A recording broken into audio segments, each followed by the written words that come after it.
السلام علیکم میرے پیاری یوٹیوب فیملی، آج آپ کے لیے میں نے ایک نئی سچی کہانی لائی ہے جو کہ ہمارے پیارے نبی صلی اللہ علیہ وسلم کے بہترین ساتھی، غار حرا کے ساتھی اور ہمارے خلیفہ اول ہیں۔ ہاں جی، تو بالکل صحیح پہچانا آپ نے، ان کا نام سیدنا ابو بکر صدیق رضی اللہ تعالیٰ عنہ تھا۔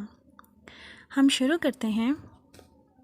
رات کا گھٹا ٹوپ اندھیرا اپنے اختتام کو پہنچ چکا تھا۔ سورج کی کرنیں آہستہ آہستہ مشرق سے ابھر رہی تھیں۔ ہر طرف پھیلا سکون اور خاموشی دیکھ کر اندازہ ہوتا تھا کہ شاید اس سے زیادہ پرامن علاقہ اور کوئی نہیں۔ صحرا بے آب و گیار، زمین پر پھیلے پہاڑ عجیب منظر پیش کر رہے تھے۔ لیکن یہ سکون بس چند ہی لمحوں کا مہمان تھا۔ کچھ لوگ ایک جگہ جمع تھے اور ان کے چہروں پر استہزاء یعنی کسی کی ہنسی اڑانے کی کیفیت مچل رہی تھی۔ ان کی آنکھوں میں ان گنت سوال شک کے وجود میں لپٹے لہرا رہے تھے۔ ان کی پیشانیوں کی تمتماہٹ بتا رہی تھی کہ بہت جلد انہیں کوئی بڑی کامیابی حاصل ہونے والی ہے، ایسی کامیابی جس کا انہیں عرصے سے انتظار تھا۔ ان کی آپس کی چیمگوئیاں بلند ہونے لگیں۔ کچھ سنا تم نے؟ نہیں تو کیا کوئی خاص بات ہے؟ خاص ہی تو ہے، بڑا دعویٰ تھا انہیں حق کا پیغام پھیلانے کا۔ ہاں تو وہ یہی کر رہے ہیں۔ اس کا مطلب ہے تم نے ان کا جھوٹ کا پیغام ابھی تک نہیں سنا؟ جھوٹ کا پیغام؟ جھوٹ؟ اور ان کے منہ سے؟ حیرت کی شکنیں سب کے چہروں پر پھیل گئیں۔ ہاں جھوٹ نہیں تو اور کیا؟ بھلا یہ کیسے ہو سکتا ہے؟ آخر ہوا کیا ہے؟ انہوں نے آج اتنا بڑا دعویٰ کیا ہے جسے ماننا سورج کو جھٹلانے کے مترادف ہے۔ اچھا، کیا واقعی؟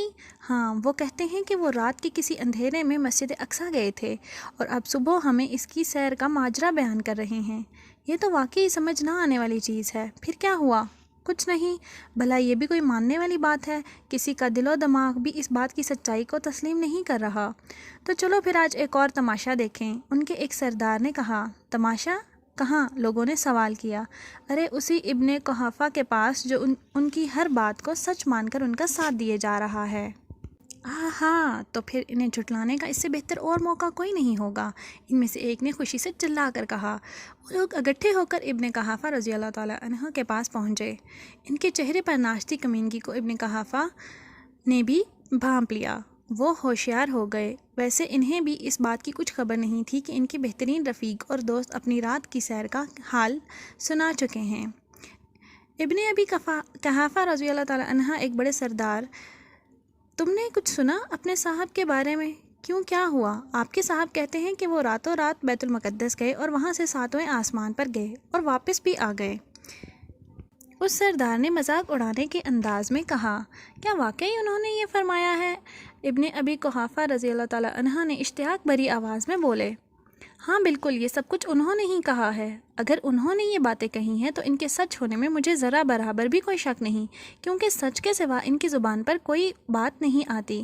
لوگوں نے کہا، کیا آپ ان کی تصدیق کرتے ہیں کہ وہ رات کے وقت بیت المقدس گئے اور وہاں سے 7ویں آسمان پر گئے اور صبح ہونے سے پہلے واپس بھی آ گئے؟ انہوں نے کہا، میں تو اس سے دور کی خبریں بھی تصدیق کرتا ہوں۔ یہ تصدیق کرنے والے کون تھے یہ تو آپ جان ہی گئے ہوں گے۔ یہ ہمارے پیارے سیدنا ابو بکر صدیق رضی اللہ تعالیٰ عنہ تھے، جنہوں نے نبی کریم صلی اللہ علیہ وسلم کے واقعہ معراج کی بلا شک و شبہ تصدیق کر دی۔ ابو جہل اور اس کے ساتھیوں سے سوال اور جواب کے بعد سیدنا ابو بکر رضی اللہ تعالیٰ عنہ آپ کی خدمت میں خود حاضر ہوئے اور پوچھا، اللہ کے رسول، کیا واقعی آپ نے ایسا فرمایا ہے؟ آپ صلی اللہ علیہ وسلم نے فرمایا، ہاں۔ یہ سنتے ہی سیدنا ابو بکر صدیق رضی اللہ تعالیٰ عنہ نے کہا، جو کچھ بھی آپ نے فرمایا ہے میں اس پر ایمان لاتا ہوں اور اس کی تصدیق کرتا ہوں، کیونکہ آپ بالکل سچے ہیں۔ سیدنا ابو بکر صدیق رضی اللہ تعالیٰ عنہ کو صدیق کا لقب اسی لیے ملا کیونکہ انہوں نے حضور صلی اللہ علیہ وسلم کی ہر بات کی فوراً تصدیق کی، اور اس موقع پر بھی کی اور دوسرے مواقع پر بھی۔ سیدنا ابو بکر صدیق رضی اللہ عنہ اللہ کے بارے میں اللہ کے پیارے رسول نے فرمایا، مجھ پر جس کسی کا بھی احسان تھا میں نے اس کا بدلہ چکا دیا سوائے ابو بکر کے۔ مجھ پر ابو بکر کا احسان باقی ہے، اس کا بدلہ اللہ ہی قیامت کے دن عطا کرے گا۔ مجھے کسی مال نے اتنا نفع نہیں دیا جتنا ابو بکر کے مال نے دیا۔ اگر میں کسی کو اپنا جانی دوست بناتا تو ابو بکر کو بناتا۔ خبردار، تمہارے ساتھی محمد صلی اللہ علیہ وسلم اللہ کا دوست ہے، یعنی چونکہ اللہ نے مجھے دوست بنایا ہے اس لیے اللہ کے سوا میں کسی کو دوست نہیں بنا سکتا۔ میرے پیارے ساتھیوں، آج کی کہانی کی پہلی ایپیسوڈ ختم ہوئی۔ نیکسٹ ایپیسوڈ انشاءاللہ جلد آئے گی۔ آپ کو پہلی ایپیسوڈ کیسی لگی آپ نے مجھے کامنٹ سیکشن میں بتانا ہے، اور میرے چینل کو سبسکرائب کرنا نہیں بھولنا۔ اگر ویڈیو پسند آئے تو لائک کریں۔